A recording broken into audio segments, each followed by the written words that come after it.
September 16, 1994. Over 60 children at an African school witnessed something that would change their lives forever.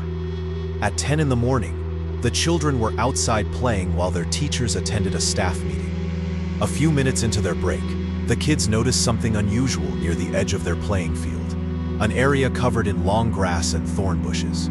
A silver craft descended from the sky in broad daylight, landing just meters away from where they played. UFO sightings have fascinated humanity for generations, but most lack credible witnesses or physical evidence. The aerial school encounter in Zimbabwe stands apart from every other case in history. This wasn't a single witness in the dead of night. This was over 60 children, multiple teachers, and an entire community in the middle of the day. The children came from different cultural backgrounds, spoke different languages, and had varying levels of exposure to Western media. The way they were talking about it, the way they were drawing it, makes it clear that something real happened to them. Even after spending over 6 years investigating this case, researchers still get goosebumps when reviewing the evidence. Those kids aren't lying. Can you just tell me very briefly, we go along, just say what your name is and what you saw? Nathaniel Coxon. What did you see? There was some like ship landed on the ground. Why do you say ship? Did it have a shape? Yes. Like what? It had a round top and it was flat like that around the side. What was around the side? Just so like a platform coming down the side. Did you see anything else? Yes, we saw a black man running around. According to the children who witnessed the event, the figures that emerged were small, roughly a meter tall, and either wore dark, form-fitting bodysuits or appeared to have black skin. Their most striking feature was their large, compelling eyes, which seemed to dominate their faces. Some of the older students stood near the fence, watching as the figures approached. One child recalled noticing their unusual movement. Instead of walking like humans, the beings seemed to glide or hop across the ground. To the children, it was immediately clear they were not looking at ordinary people. They also described a sudden, intense moment of connection. As they met the being's gaze, the large eyes seemed to hold their attention in an almost entrancing way. One girl explained that it felt as if the being was looking into her soul. Although the beings made no audible sounds, several children reported receiving impressions or messages telepathically. As the figures stared at them, the kids said they saw images of an environmental disaster and felt an urgent message about humanity's relationship with the Earth. The entire encounter lasted only about 15 minutes. Then, just as abruptly as it had begun, it ended. Some children said the craft vanished before their eyes, others believed it lifted off or simply disappeared from the spot where it had landed. When the bell rang to end recess, the children returned to class, quiet, shaken, and unsure how to explain what they had seen. One of the beings, according to multiple accounts, eventually stopped directly in front of the group. In interviews, the children consistently emphasized their eyes, saying they found it almost impossible to look away. After this moment of eye contact, several reported receiving telepathic warnings, including one fifth grader who said the message was about something dangerous that could happen if pollution did not stop. The only adult outside at the time was a tuck shop attendant, who quickly became overwhelmed as dozens of excited children rushed to explain what they had just witnessed. They told her they had seen 3 or 4 objects pass through the power lines and land in the bushes beyond the playground. If you enjoyed this video, give it a like so YouTube can recommend it to even more people. Tap the hype button right below if you're watching on your phone. When the children reported what had happened, the principal asked them to draw what they saw. To the adults' surprise, the drawings showed striking similarities: metallic, glowing craft, small figures standing nearby, and beings with wide black eyes and dark, slender bodies. Their immediate reaction at the time of the encounter had been panic. Many of the children screamed and ran toward the tuck shop for safety. Not every student saw the same details, but the central elements were consistent across their accounts: a silver craft, small dark figures, either dark-skinned or dressed in black, and a moment in which they felt both frozen and overwhelmed. News of the incident spread quickly, drawing the attention of investigators and researchers. The key questions soon emerged. Had the children truly witnessed extraterrestrial beings? Or was there another explanation behind the story? UFO researcher Cynthia Hind arrived soon after and became one of the first to thoroughly document the case. She described it as one of the most compelling UFO reports of the year, or any year. Hind recorded testimony from a diverse group of witnesses, Black, African, Asian, and white Zimbabwean children. She observed that while their cultural backgrounds shaped how they interpreted the beings, their descriptions of what they saw were remarkably consistent. Some black children, for instance, thought the figures resembled Tokoloshes, mischievous goblin-like beings in Shona and Ndebele folklore, and were terrified they might be harmed. After recess ended, the children told their teachers what had happened. The adults were skeptical at first, but by the next morning many parents, having heard excited retellings at home, came to the school seeking answers. With growing pressure from both parents and Hind's involvement, the school asked the children to create drawings of the event. The results were unusually consistent. Although the interpretations of the beings varied according to cultural background, the key visual elements, the craft, the figures, and their distinctive eyes aligned closely across the group. Hind believed that this combination of shared imagery and diverse cultural interpretations added weight to the authenticity of their accounts. Hind's investigation quickly brought the incident to the attention of Dr. John Mack, a Harvard psychiatrist and Pulitzer Prize-winning author known for his research on UFO encounters and alleged alien abductions. Mack, who had previously appeared on The Oprah Winfrey Show, flew from the United States to Zimbabwe in November to interview the children firsthand. As a Harvard psychiatrist, Mack had studied the experiences of nearly 100 people who claimed to have been contacted or abducted by non-human beings. Although many teachers and parents at Ariel School were initially skeptical, Mack encouraged them not to dismiss the children's accounts outright. What particularly intrigued him were the environmental warnings the children described, messages that echoed themes he had heard repeatedly from other experiencers he had researched. Through his interviews, Mack noted several recurring themes. Many children said they received telepathic impressions about environmental destruction, the dangers of humanity's technological misuse, and a sense that something profoundly unusual had taken place. Their descriptions forced researchers to reconsider rigid ideas about what counts as real versus not real. For the children, the experience was unquestionably real, yet whether it occurred in the literal physical sense remained an open question. As Mack often argued, something had entered their world, even if its ultimate source was unknown. Mack also pointed out that the children appeared coherent, emotionally stable, and genuinely disturbed by what they had witnessed. They were not hysterical, not imaginative in a fanciful way, and showed no signs of collusion or influence by drugs. To him, this added credibility to their accounts. Years later, in May 2022, newly released photographs published by the Daily Mail reignited interest in the case.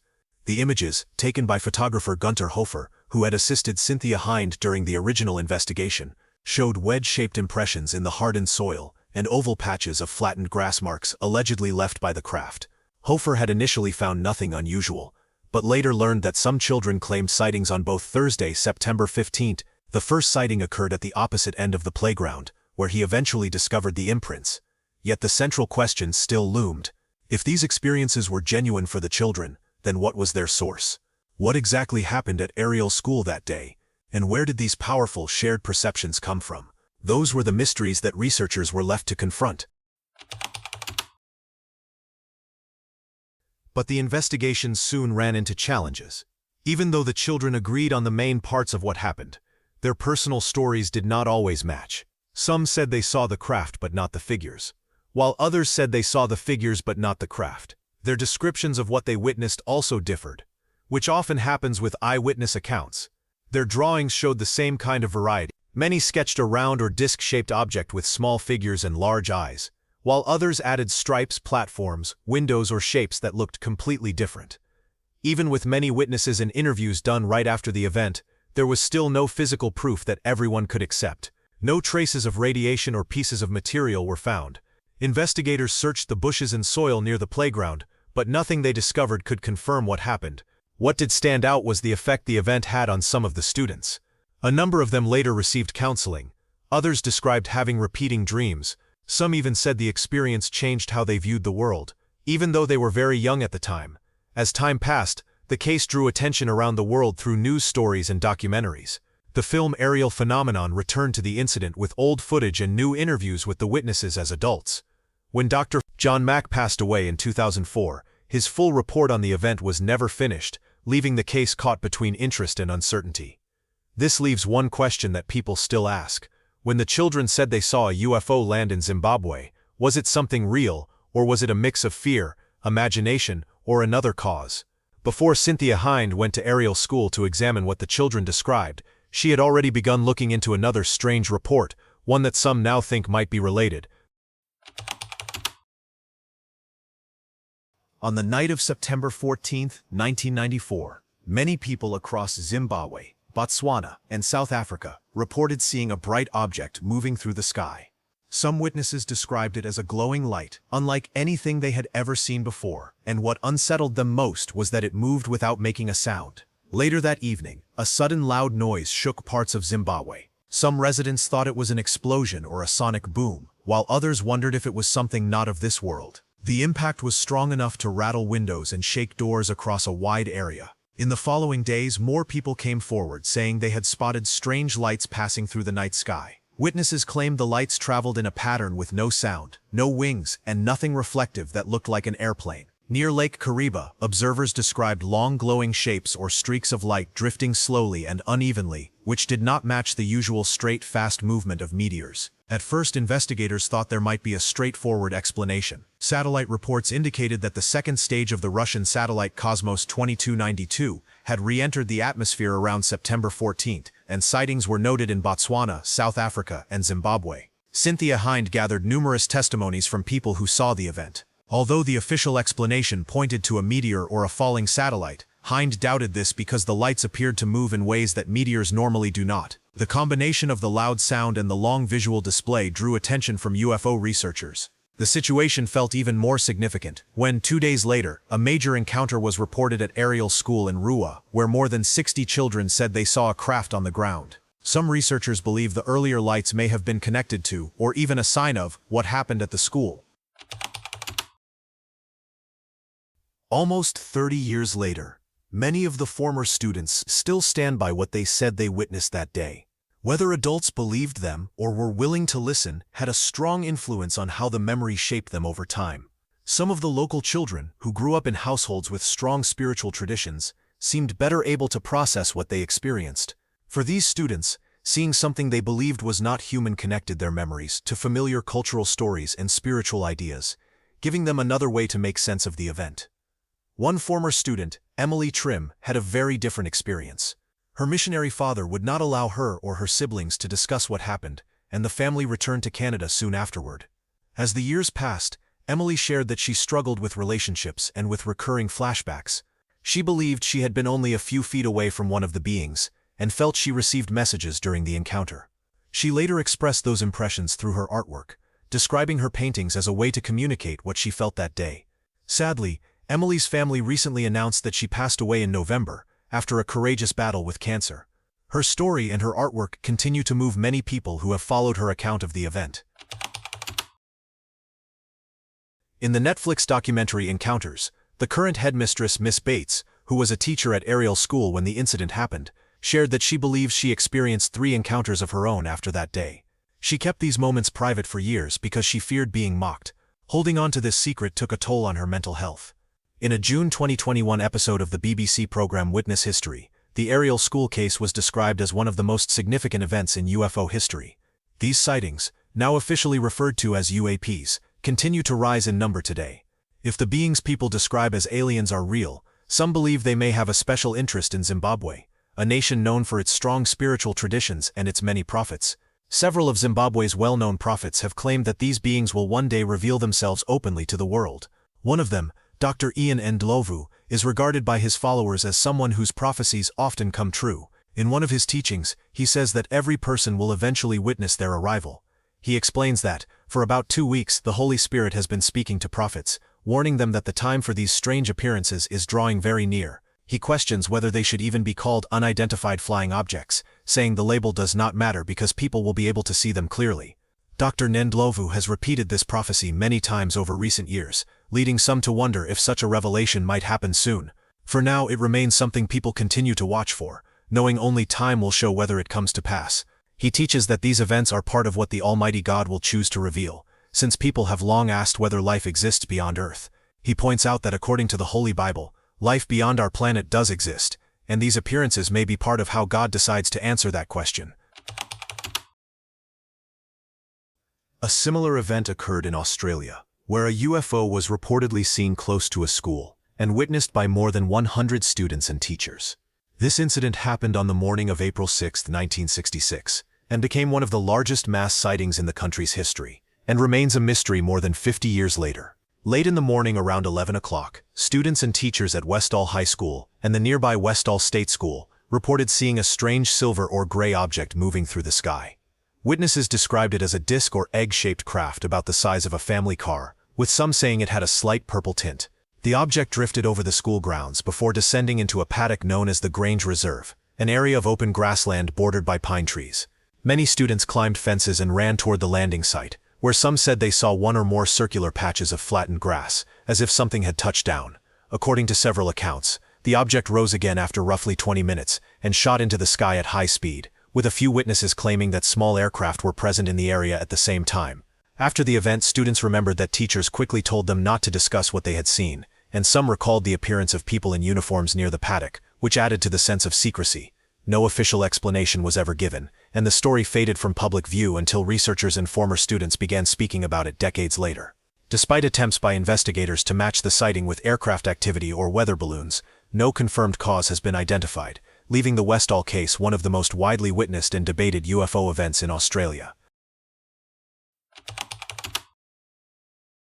Today, many of the aerial school witnesses are in their late 30s and early 40s.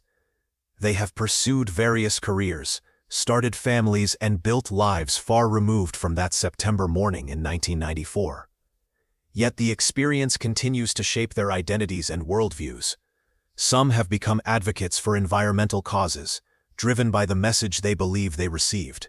Others have pursued careers in science and technology, seeking to understand the universe and humanity's place within it. A few have struggled with the psychological burden of an experience that set them apart, that marked them as different in ways that were not always welcome. The documentary Aerial Phenomenon, released in recent years, brought many of the witnesses back together for the first time in decades. The reunion was emotional, with adults reconnecting over a shared experience that had defined their childhoods. Watching them recount their memories, seeing the consistency of their accounts after so many years, is a powerful testimony to the lasting impact of whatever occurred that day. The passing away of Emily Trim in November was a loss felt deeply by the UFO research community and by her fellow witnesses. Her art, which she described as a visual representation of the messages she received, remains a haunting legacy. Her paintings depict environmental destruction, spiritual awakening, and the fragility of life on Earth, themes that echo the warnings she believed she received as a child. The aerial school incident remains one of the most compelling and well-documented UFO cases in history. As humanity faces unprecedented environmental challenges, the warning allegedly delivered at aerial school takes on new relevance. Whether those messages came from extraterrestrial visitors or from the deep wisdom of the human unconscious, they speak to a truth that becomes more apparent with each passing year. The Earth is fragile, our actions have consequences, and time may be running out to change course. The aerial school incident stands as a testament to the enduring mystery of the UFO phenomenon and to the courage of witnesses who risk ridicule to share their truth. Whether believers or skeptics, we owe it to ourselves to take such cases seriously, to investigate them rigorously, and to remain open to possibilities that challenge our comfortable assumptions about the universe and our place within it. If you enjoyed today's video, don't forget to hit like, subscribe, and turn on the notification bell so you won't miss our upcoming journeys. And if you enjoy exploring fascinating UFO stories, check out my video about the 1947 Roswell incident, where the mystery of the UFO crash in Brazil and the 3 young girls who reported encountering a creature with glowing red eyes and greasy skin is revealed. Click on the tab displayed on the screen now. Enjoy the video. Thanks for being with us. Leave a comment, like to show your support, and remember to hit that subscribe button for more exciting videos. See you next time.